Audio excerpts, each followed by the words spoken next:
يعني هو دروك بدا دروك قال كلمه السر، وهو كان مطلع على هذا العالم.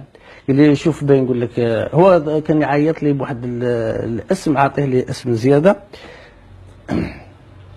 كان يقول لي الحاج الجن، كان يقول لي الحاج الجن، كان يقول لي الحاج الجن، هاو يقول لك الحاج الجن عطيه لي التسميه. اللي شوف الحاج الجن غادي نقول لك من اليوم غادي احنا نقراو قرايه تاع با تاء الف، ومن بعد نقراو ما وراء با تاء الف، ما وراء با تاء الف، ومن بعد نقراو ما وراء با تاء الف. يجيبها لي بهذه الصيغه. قال لي كاين تاع الفيترينا وكاين ما وراء الفيترينا. قال لي كاين تاع الفيترينا وكاين ما وراء الفيترينا. قال لي كاين تاع الفيترينا وكاين ما وراء الفيترينا. قال لي احنا نقراو حتى نوصلوها هكا. قال لي بهذه العباره. تخيل كنت نقرا كان عمري 7 سنوات، كما نقولوا بالعباره العاميه لحمي الشوك. قال لي غادي نوصلوها حتى قص بن سعيد الايادي. تعرف شو قص بن سعيد؟ يعني اخطب العرب على الاطلاق. هو اول من قال ايها الناس اسمعوا، هو قال اسمعوا وعوا فاذا وعيتم فانتفعوا فكل ما هو ات سامع ذات ابراج الى اخر الخطبه تاعو. هو اول من قال اما بعد. العالم الاخر دوكا كنتم تقراو من بعد كيفاش حتى رحت مباشره باختصار شديد اخر اللي هو عالم الجن. كي دخلنا قلت لك من دخلنا في التكوين يعني خلاص دوك الماده الخام راهي عندنا. قريت ثاني على السحر والشعوذه. علاش رحت ثاني قريت الشعوذه؟ باش تستعملها ولا باش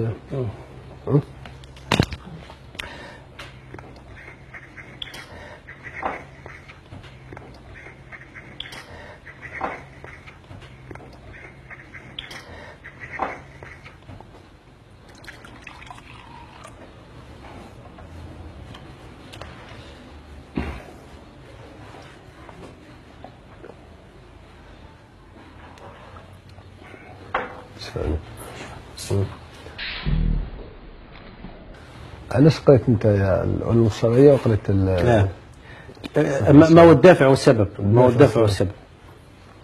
تعلمنا فنون السحر والشعوذه، تعلمنا فنون السحر والشعوذه، تعلمنا فنون السحر والشعوذه، تعلمنا فنون السحر والشعوذه ليس من اجل الممارسه أو من أجل حاجة في نفس يعقوب قضاء، يعني لا من أجل أغراض شخصية.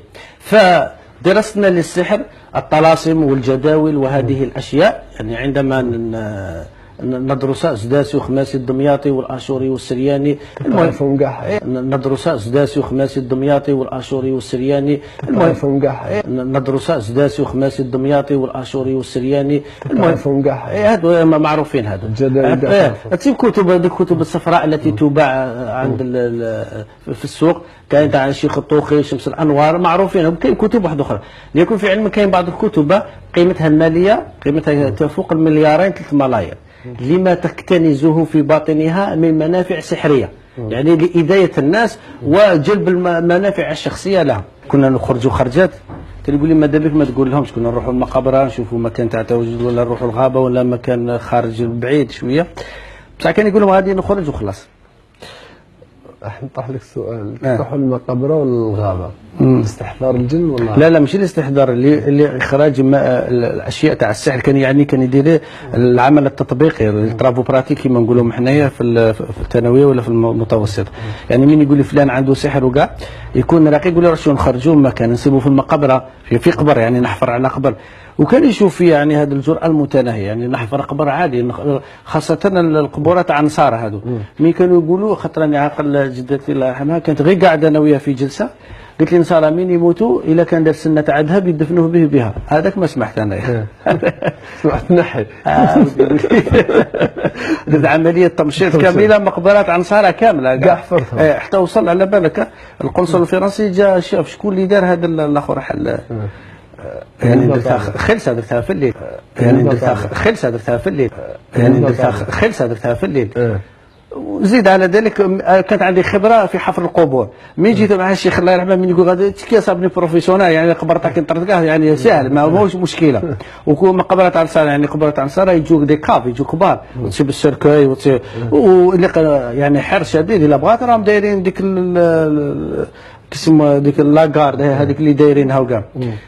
وكنت نروح مع شي خطرات نروح معاه المغرب وانا صغير، وحركت يعني الحركه انا نعرفها من الصغر، حركه عالم الجن وحركه تسمى رحت المغرب. كان يروح المغرب، كنت نروح مع خيل ساهر، كنت نروح مع خيل ساهر، كنت نروح مع خيل ساهر، واش ما يخبرش، ما نبغيش نخبر.